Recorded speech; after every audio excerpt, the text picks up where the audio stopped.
Well, hey everybody, and welcome to episode 26 of the Pixar Post Podcast. As usual, I'm TJ. And I'm Julie. And in this episode, we've got a lot to cover again. We're going to talk about Samuel Jackson's comments regarding Frozone and The Incredibles 2. We're going to talk a little bit about Disney Infinity. We're going to talk about the Inside Out teaser at CinemaCon. We're going to talk about Ed Catmull's book, Creativity, Inc., just a little bit. And then also announce our contest. We have a contest as well, you were correct. And we're going to talk about our world record that we now hold. Yes. But before we do that, we wanted to jump in real quick and just do a little bit of feedback from our last episode. First off, during our show, we talked a heck of a lot about the passion that Kelsey was displaying during the episode. And it obviously came through for everybody else too, because we got a couple great comments and emails, and the feedback across the board is that the passion was felt. Mm-hmm. So that's great. So definitely love to hear the feedback and, welcome it on every episode, or, if there's something that really stands out to you, let us know, because we like hearing those kind of things. And if you liked that kind of interview and that type of passion, definitely stay tuned. We've got some really, really exciting stuff coming up that we know you're absolutely gonna love. Yeah, we have a really I don't want to say anything yet because this is really exciting for us, but really cool things are happening coming actually starting this month in April. There you go. Gosh, this is gonna be a great year. Yep. No doubt about excited. it. So we also wanted to say we're just totally floored. A lot of times we put these out and sometimes you hear things, sometimes you don't, but in the last episode we mentioned that I was looking for the Lewis Hamilton neon car, the die-cast car. The die-cast racer. The next day after we released the episode, we got a tweet from one of our listeners, Anthony Markham, and he's like, hey, do you guys need this car? And it turns out it was a different one. It was still Lewis Hamilton. It was just not the neon edition. But regardless, it's just so cool that, we reach people, we talk, we communicate. It's all part of a community. It's so much fun. And we love, that it was one of those things that he just reached out and thought of us and everything. Right. It's just so cool. It is. So we really appreciate everybody that listens. And, obviously, we kind of do this in a vacuum because we're just in our house. But, when people reach out to us like that, just, it meant a lot. So that was really cool. It was really thoughtful. Nice. It's neat just to kind of spark these friendships all over, the world. I mean, we've talked to people across the pond. So, Yeah, it's crazy. It's crazy, and it definitely just, like I said, it just makes warms our heart. It warms our heart. Yeah, we feel really great about it, and it's fun to kind of have a little bit of that family element. Yeah. And knowing that it's being well received and all that kind of stuff. So, anyways, just wanted to say thank you again, and thanks for reaching out, Anthony. I really appreciate it. So, okay, the first thing we wanted to talk about was the world record that we now hold. Yes, that's true. That's right. That we're world record holders. And I guess I kind of wanted, if you follow our site, you probably have seen the video. You've probably seen me gushing about all the ways that it was shared on different sites, which we'll talk about. But I wanted to give a little bit more of the background information on it as well, to give people an idea of how it came up.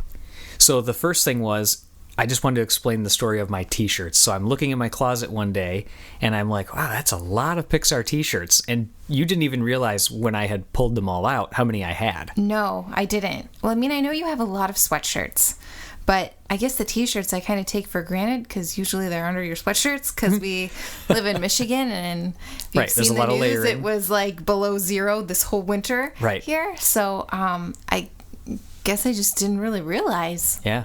So I feel like we haven't seen the sun in so long, so I don't know. Right. So I just kind of I was like, you know what? I should do something with all these. I feel like, if I wear one of these every day for a month, I'm still not going to be able to wear them all or just write about wearing them all. So I remembered the Record Setter website. I had seen it last year sometime during a bit they were doing on Jimmy Fallon. And I was like, you know what? I've always wanted to be, ever since I was a little kid, who didn't go to the library and flip through the Guinness Book of World Records and look at all those crazy records, for around the world. And I always... Well, that was back in the day when it was almost like a dictionary kind of thing. Now the Guinness Book of World Records is 20 pages with pictures. It's a greatest never hits. had pictures when they were really small, tiny, and it was black and white. Yeah, they were like thumbnails. Yes, and you had to read them all basically. Yeah, but I mean, it would be random pictures. It wouldn't be a lot. I just remember it was so text heavy. Yeah, the one that I always remember, always comes to my mind, is the woman with the longest neck. Oh. And she was in like Africa, and she did that thing where they put like those step rings like to like lengthen it, and she had the longest neck. I remember that picture because I looked at it forever, and it was just ingrained in my head because I'm like, how is that possible? I always remember the fingernails. That was always gross. Fingernails. Yeah, yes. that was always a big one. Okay, so anyways, we go off track a little bit, but let's just put it this way: I've always wanted to be in the Guinness Book of World Records. My friend and I used to do all these ridiculous things where we would balance a broom on our middle finger and walk around like we take like a corn stalk broom on the base of it, on the handle, and just walk around and balance it and be like, we're going to hold this up long enough and we're going to get in the Guinness, for doing this. That record exists, by the way, on Record Setter. But I was like, okay, Record Setter is a way that we can have some fun with it and make it Pixar related, and we can say we have a world record. Mm-hmm. So we put that together. We did a trial run the night before we recorded the video because I figured that I'd have to get the order of the shirts. Right. From the smallest one that I have to the biggest one that I have. And it was hilarious because there was a couple that I had Julie writing them down for me. Like, no, this one needs to be moved. Yeah, this one needs to be earlier. This one needs to be later. Right, it's constricting me. This one's too tight over the other shirts. And then when we were taking them off, I was telling her, I'm like, I need your help. I need to get out of this. Well, first off, I mean, when you think, because your record is 29 Pixar-themed shirts. Right. Which I guess we should say you have more. Yeah. Yeah. So that way, you always got to have, if you're a good player of anything, you've got a couple in your back pocket at all times. Right. So, you don't show all your cards right off the bat. So in case anybody randomly decides that they can try to beat me, I can try it again. Right. But I thought we were going to have to cut them off. I guess I didn't realize that 29 shirts was going to bulk you up that big. You're little, so. Right. I was like, oh my gosh, this is what you look like if you were just like bigger or right. had huge muscles or something. I don't know. Huge muscles. I don't know. Yeah. But I thought literally, I'm surprised we got those shirts off. I know. And it chafed the back of my forearms, or not the back of my forearms, like where my triceps would be. Yeah. It totally chafed. It was just like, what is going on here? I was like, this is not good. But anyways, so yeah, we said it in the post. If you ever do anything like that, make sure you have somebody to help you get out, because getting in them is a lot easier than getting out of them. So anyways, what blew our minds with it is that Record Setter, the site, named it as the world record of the day. They put it on Twitter and Facebook, which I was like, I'm like, that's amazing. Mm-hmm. Like, that's just so cool. And then we were the #1 trending world record for a full week. As of today, it no longer is. Oh. So as of today, April 2nd, we are no longer, but for a full 7 days, I was going to say, because yesterday it was. We were the #1 trending world record in the world. That's pretty cool. Yeah, that's neat. But what totally blew our mind, and we didn't even know it right away on the March 26th, when we released the video, is that the official Disney Pixar Facebook page put it on there as well and said, like our friend TJ from Pixar Post. And, we do, again, it's kind of like we're always surprised when, a reader reaches out to us. That was like, what is happening? Mm-hmm. Right. That was awesome. I know, you were so geeked. Well, to be mentioned on, we all love Pixar so much, and just to be on there at all, it felt great. Yeah, it's neat because we come up with these interesting ideas, and these quirky, almost like marketing kind of. That's right. Not marketing, but it's just kind of talking about Pixar, but doing it in a unique form, I guess. Right. That's just kind of makes you giggle or makes you laugh, or it's just right. oh, that's cool. So that was really neat that they acknowledged you. Right. We had some serious fun with that. And we've got a couple more ideas as well of what we may be able to do. Yeah, we definitely want, our listeners and our readers to, do your own Pixar themed. Yeah, have some fun with it. Setter. We're looking, because if you search Pixar on Record Setter, it's only your shirts. Right. There's nothing else there Pixar on there. There needs to be more Pixar records. I mean, let's go. Let's make that a huge search function on Record Setter. I don't think it'll be huge. Well, not huge, but let's make some. Yeah, let's get some traction going on it. So definitely for our readers out there, listeners, if you're listening to this, think about a Pixar record that you can do. All you need to do, it's totally free to set a world record. Is videotape it or take pictures of it and submit it. And upload it to their site. Yeah, the pictures they basically say are rare, and you should have mostly video. But I mean, in a couple instances, if it's something basic, you can do it. But yeah, do video. You just upload it to their servers. It doesn't have to be professional or anything like that. They just say that essentially, if it's more professional, you have the opportunity to get featured in their book that they print, which they don't tell anybody who's going to be in it. They just do it each year. But anyway, it's a lot of fun. Have some fun with it. Get some friends together, figure out something, and post one. We've got we mentioned it on the post that we've got a page on our forum for people that set these records. We want to kind of house them all in one place. So if you guys set one, if anything comes up, head to our show notes. Again, this is episode 26. We'll have a link to it in there. Go to the forum, add your video, and let's have some fun with it. Let's see what else we can come up with. But we've got another one that's going to be coming out relatively soon. Yeah. So yeah, keep your eyes out for that one. We're going to have some more fun with it. Okay, so we also wanted to talk about Creativity Inc., Ed Catmull's new book, yes, which, as we mentioned on our last episode, is going to be the first book that we're going to feature as part of our Pixar Post book club. Mm-hmm. And this is a very highly anticipated book. I mean, on Twitter, everyone's just like, I can't wait to read this book, or oh my gosh, it's coming soon. So it's really exciting to see people get so excited. And it's basically, like you had told me, like just like a business book, or that's like where it was like geared towards. They were originally were kind of marketing it as more of just like a business book, and right, then also leadership, creativity, management, exactly, right. But it's not. It's so much more. I mean, we've received our advanced copy. We're reading it. I cannot wait to talk about it with everybody. I know the notes that you have taken in your book and like the highlight, you're just like, you're reading it, and I'm treating it like a textbook, like in school. Yeah, for everyone. I mean, like, we're sitting in our family room, and he's just like, oh my gosh. Great insights. It's like every other paragraph he's like, I have to read this to you. Yeah. So there's a lot of information on Pixar. There's a lot of information on leadership, but don't let that shy you away. There's also a great balance, and I could imagine a lot of the people that are listening to this are creative in some way, or like creativity and art and cartooning. There's a big thing on balancing creativity with business. They always talk about, John Lasseter always talks about find your happy medium kind of thing. No, it's about like balancing the art with commerce. Oh yes. Where they talk about, that's never easy. Because as an artist, you just want to do the art. You don't want to think about the commerce side of things, which is obviously, what Pixar is set up to do. The management there is designed to take that on and let the artists do what they need to do. But it reminded me actually, and I love all these things where we make all these connections, either from interviews we've done or interviews we've seen. There was an Austin Madison interview that he did. It was a video that we posted we talked about on episode 9 of the podcast, and he did it.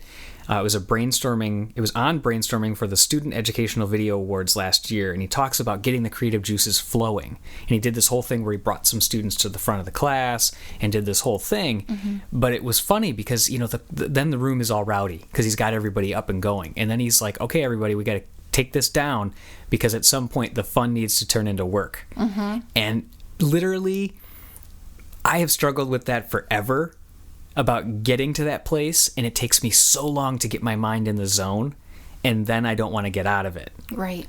But it takes me so long to get there. And it was just like, wow, okay, the fun needs to turn into something.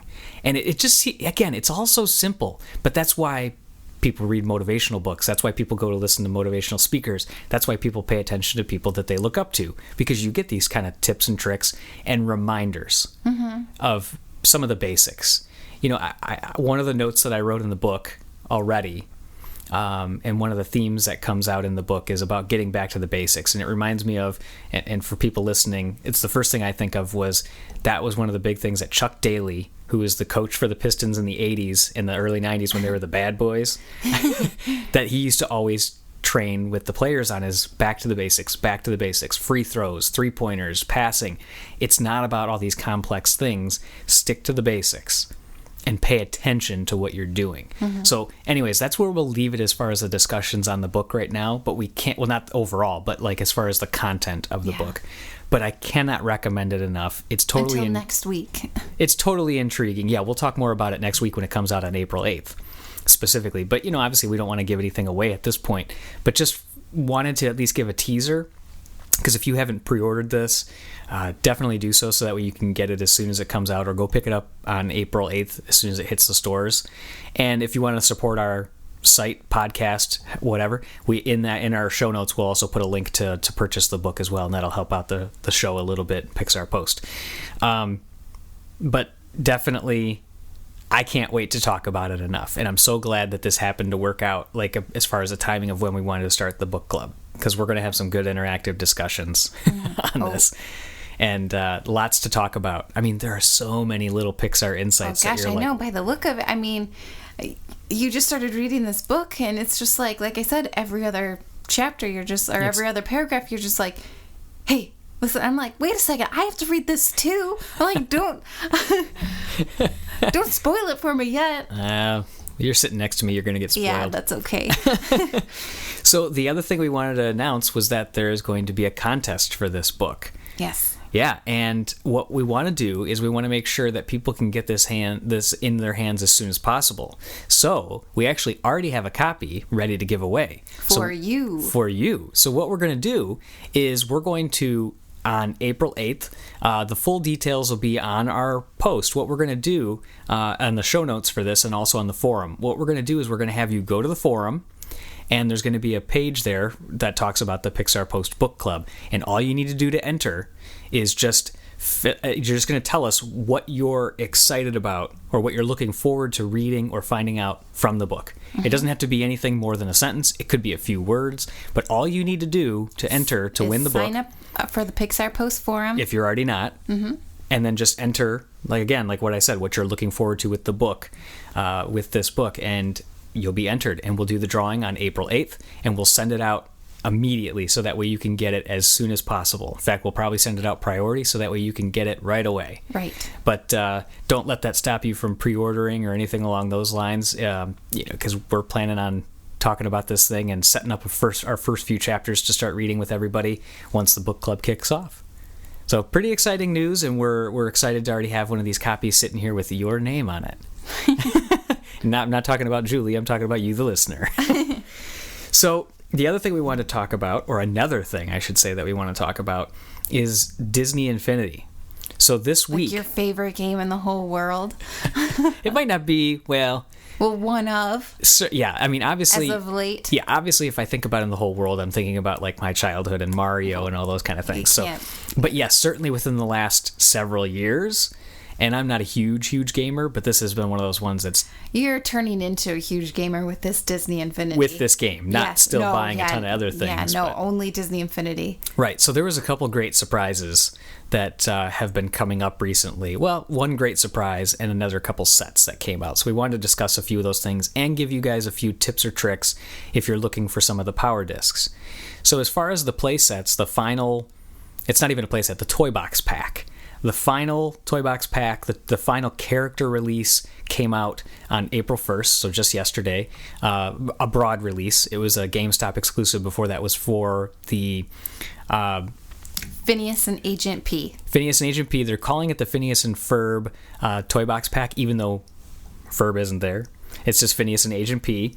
And it's a really cool set. I will say, each toy box, even though it's not a play set, has an adventure for that character. Now, I didn't know this. Okay. So when you were showing me this, I was like, oh, I didn't know. I thought, when you were in toy box mode, it was just kind of like a free-for-all. You build things. I didn't realize that each toy box mode for those characters has little adventures. They do have a little adventure. So yeah, I mean, it's not as... that was new to me. I didn't know that. It's certainly not as involved as the play set, which is like 6 to 10 hours of playtime. But still, for me, I mean, it's just, that's cool, because then it's like, okay, you have all these characters that are toy box. It's like, okay, now I can do more things with it. So now I'm like, oh yeah.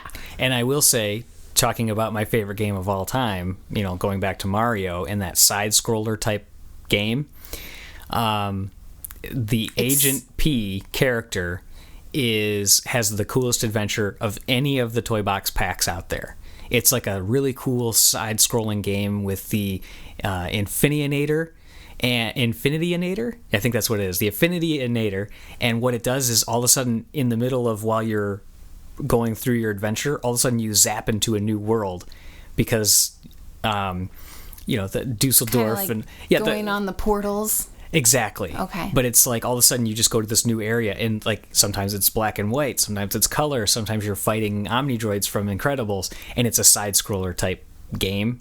It's a really, really, and you go flying. It's the coolest and most crazy, wacky one of all of them. So I highly recommend that if you need to pick that up. But the main reason we wanted to pick up all of the characters is because if you have every single character from Disney Infinity 1, and you at least level all of those characters up to a level 1. So when you level them up to a level 1, it's not very hard. If you just do one of their adventures, you'll get them to a level 1. It's just getting them a little bit of experience points. But if you can do that for every character in Disney Infinity 1, not including the crystal characters, just the standard characters, you will get a very special weapon.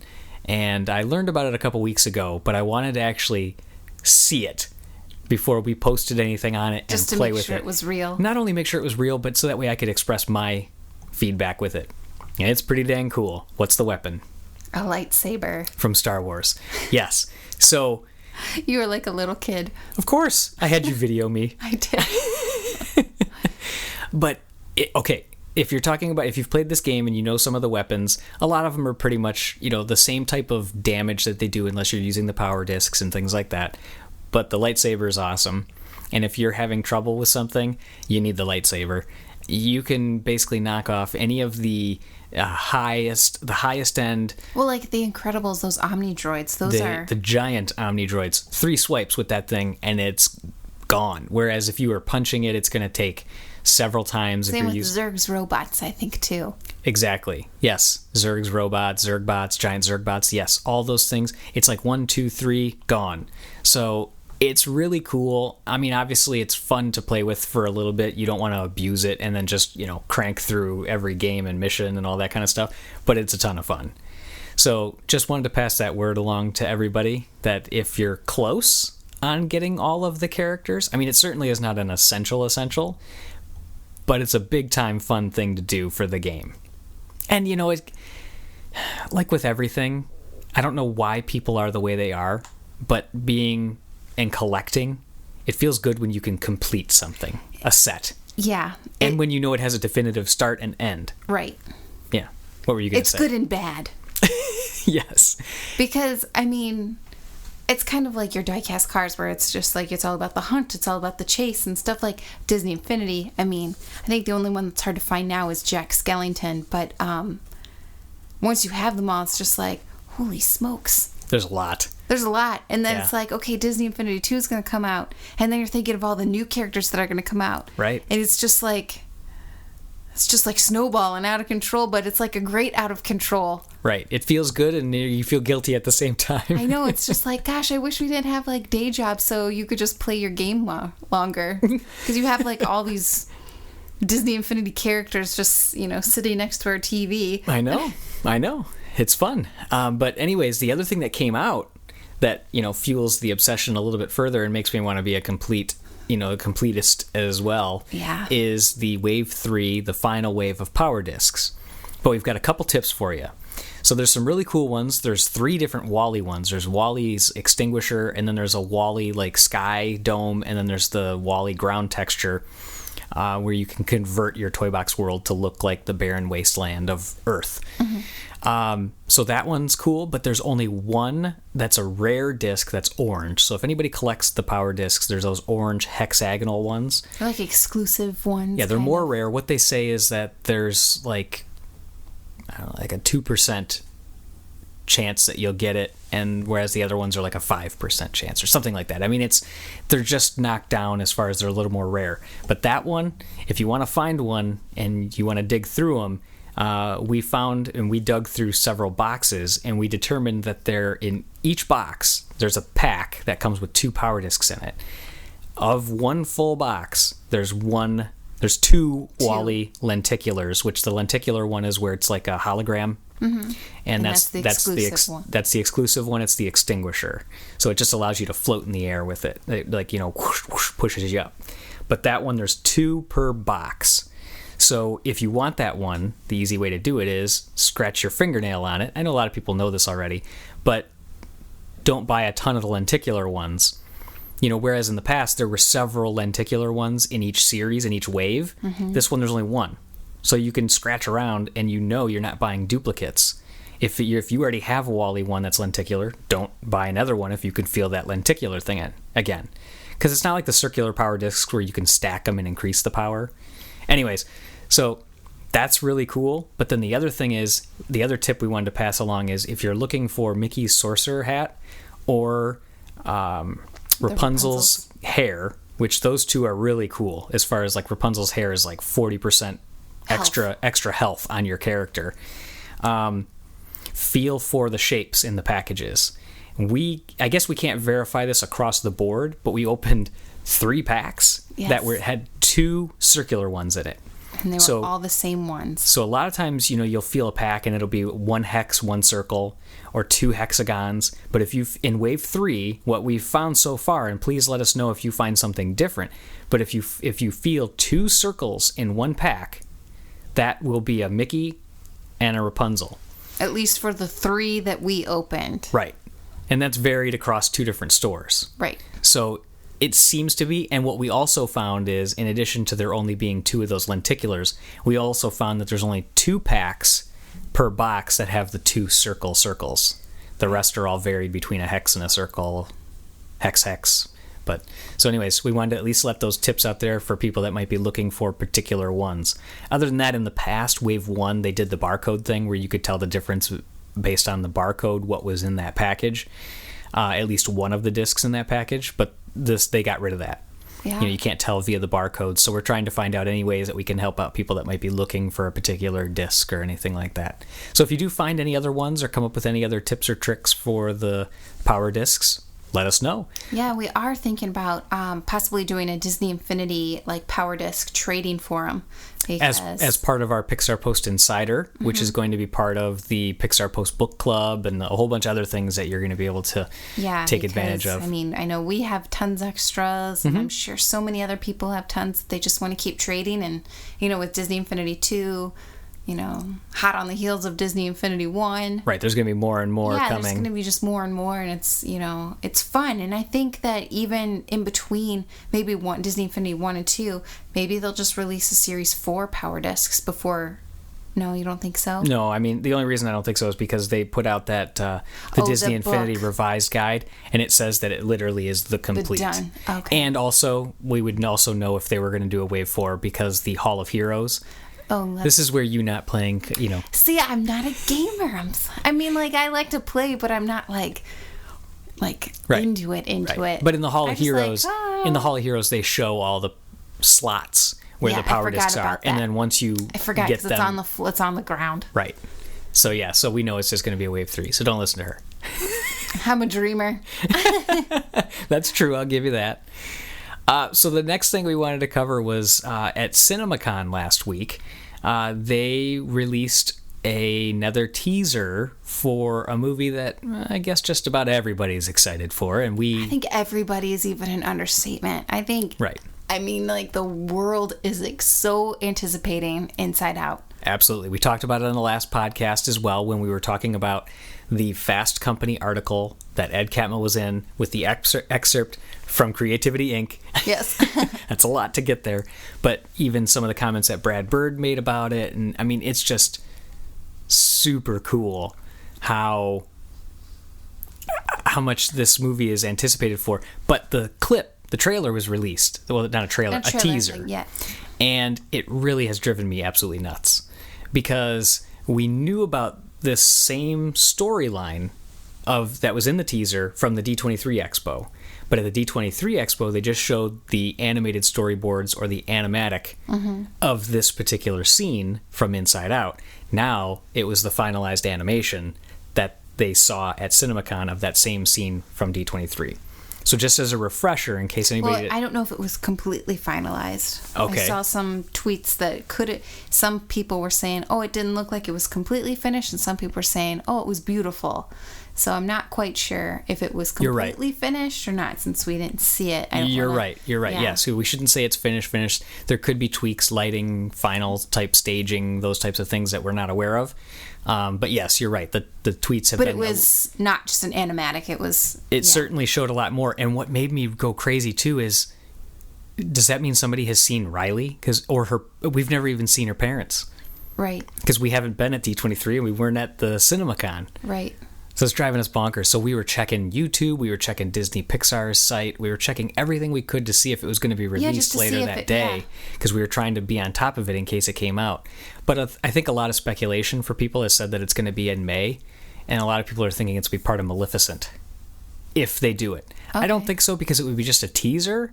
I don't know that they'd have a full trailer set up yet. What do you think about San Diego Comic-Con? Isn't that July? I'm not sure. I think that's July. Okay. Could be. You never know. But, so expect something maybe to tease soon. But it's got to be soon. I mean, it's got to be, still a year away, though. Obviously between now and, summertime, I think. Yeah. We'll see. But, okay, so just to refresh on that scene that was shown...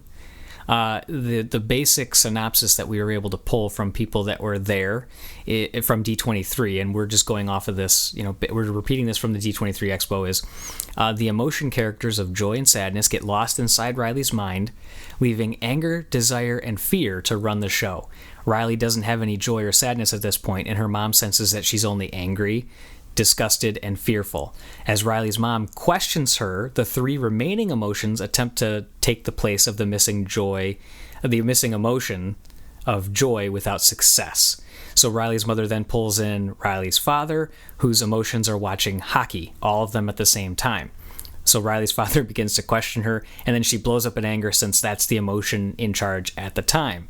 The mom then storms off and says, "Why didn't I marry that Brazilian helicopter pilot?" Mm-hmm. So that's the story that sounds like that they saw at D23 and that they saw a more finalized version at CinemaCon. So definitely keep your eyes out there. If you see anything, let us know. And obviously, if we see it, we'll be posting on it right away as well. But certainly excited to see something more than just that one character lineup of the five emotions from Inside Out. So super excited for that. Yeah, it would be awesome just to even get just a screenshot of even one of those rough storyboards, or even just a screenshot from the footage that was shown at CinemaCon. Just another little sneak into you're just hoping for something to satisfy your curiosity. Yeah, just one more little peek. Yeah, that would be nice. But we'll get it soon, I guess. My curiosity emotion. Yeah, going crazy. So Samuel L. Jackson. Oh goodness. This news. Yeah, he talked about, he mentioned Frozone in an interview that he was doing in a clip regarding for Captain America 2 from Digital Spy UK. They asked him a question, hey, The Incredibles 2 is being made. Well, you know what, let's just listen to the clip so that way we level set and everybody can hear where we're at. They announced recently that Incredibles 2 is being written. Have you heard anything about Frozone? Do you think he'll be back? Every time I run into Brad, he always tells me, Frozone's going to be part of whatever's going on, so I have to believe that, and I think The Incredibles, I guess they'd be The Incredibles without Frozone, but I think Frozone would be a wonderful, wonderful addition to what's, already there. But I'm just looking forward to seeing what Jack turned to. Okay, so you've heard what he had to say. And I think the one thing that we wanted to talk about specifically on this podcast, we really didn't make too much of it. We just kind of heard it and we went, oh, that's neat. But we've seen so many other places that have talked specifically that... confirmation. That says Samuel L. Jackson confirms Frozone is in the next Incredibles. Well, you heard it right here. He basically says that every time he talks to Brad Bird mentions Frozone and says that, he'll be part of it, he wants it to be part of it, that kind of thing. There's no confirmation that we have from Brad Bird, Pixar, or specifically from Samuel Jackson that says The Incredibles 2 will include. So, we can assume that Frozone will be, included. How I kind of see The Incredibles 2 going, I have a couple different scenarios in my head, but I kind of think that maybe it will be like Jack's story. Like Jack's going to be a little bit older. We're going to kind of see what he's gotten himself into. And Frozone might just make a cameo. But yet we're going to see maybe it's not in Metroville anymore. Maybe the Pars have moved. Maybe we're going to meet other supers who have been like in hiding. Yeah, that's one thing. Like other super kids who have now they're gonna like Jack. There's got to be more. It wasn't just the Pars. Right. Everyone was in hiding. Well, Greg Gosline, obviously, we have worked with him. He designed our logo. He's a great listener of our podcast and everything like that. He said he hoped it would be a prequel, just so that way he could go back to the time at the beginning of the movie where they show all the supers when they were at their height. Oh, that's a great one. I know. I don't think it will be. But that would be super cool. That would be, you know what? I love this prequel idea. Maybe because, like, Monsters University, I really like that idea of the prequel. Yeah. But, like, But did that kind of blow your mind a little? That did. And, like, now I'm just like, I really hope it is. I know. I do, too. Because instead of The Incredibles, how will just be Incredibles? I know. You never know. Yeah, I mean, like superheroes, because there was a whole bunch of them. But I just, that idea, like, totally was like, man, that fits as a prequel big time. I like that. And if it's not, I hope maybe there's a big flashback sequence. A big flashback sequence would be awesome. And I was also thinking about this, now that we're talking about it, that could also fit pretty well into a short. Oh, yeah, like Elastigirl was dating Gazer Beam before she met Mr. Incredible, yeah. That would be awesome. I mean... Just kind of silly stuff, because, that's what, like, the tunes and shorts are, even if it was, like, the DVD shorts, for Incredibles 2, where it just includes, something like that. That'd be so much fun. I love it. I know. So I'm like, my mind is immediately like right there. I know, I'm like thinking, gosh, what other things? I'm like, I guess we should keep talking. We're doing a podcast, but now I'm like thinking.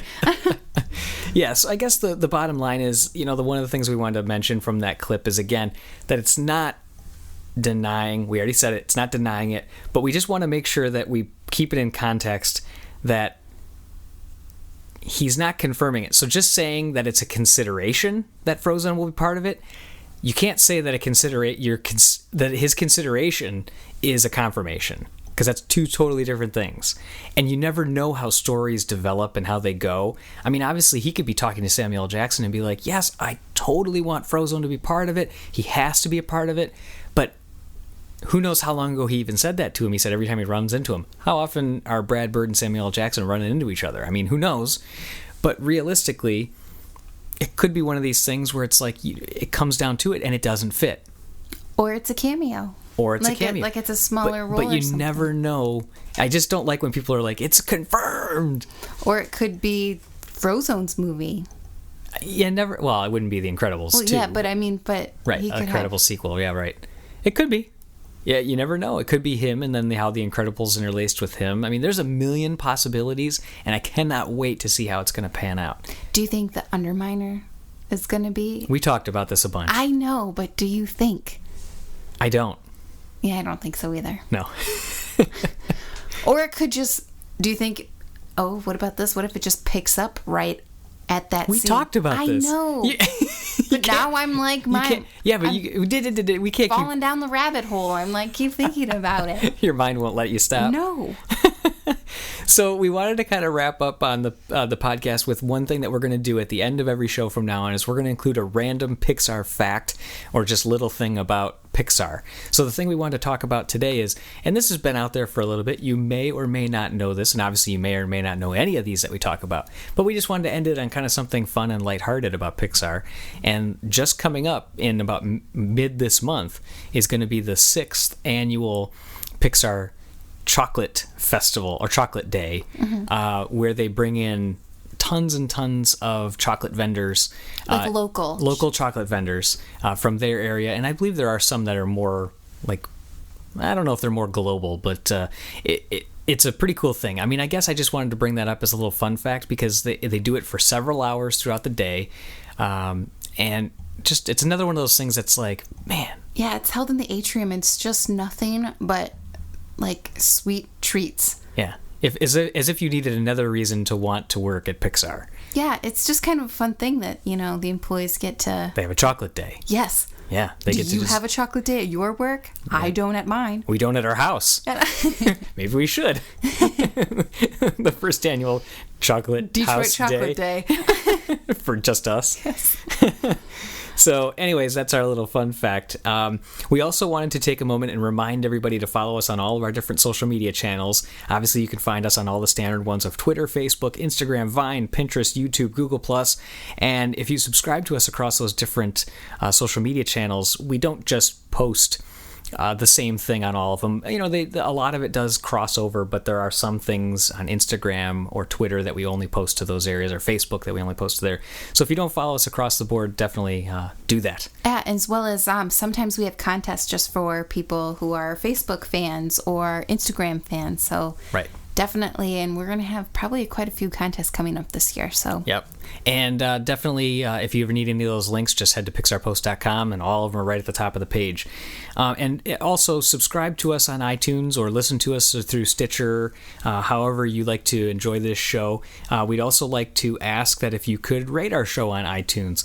It helps us with the search rankings within iTunes in the iTunes store, so that way other animation fans could come across our podcast and we can share it more broadly. If they type in, animation podcast or Pixar, that it'll show up in the podcast area. So it'll just help us out greatly. So if you enjoy the show, take a moment and just give us a little bit of feedback. And that about wraps up episode 26 of the Pixar Post Podcast. Signing off as usual, I'm TJ. And I'm Julie. And be sure to stay tuned to pixarpost.com all week for the latest Pixar news.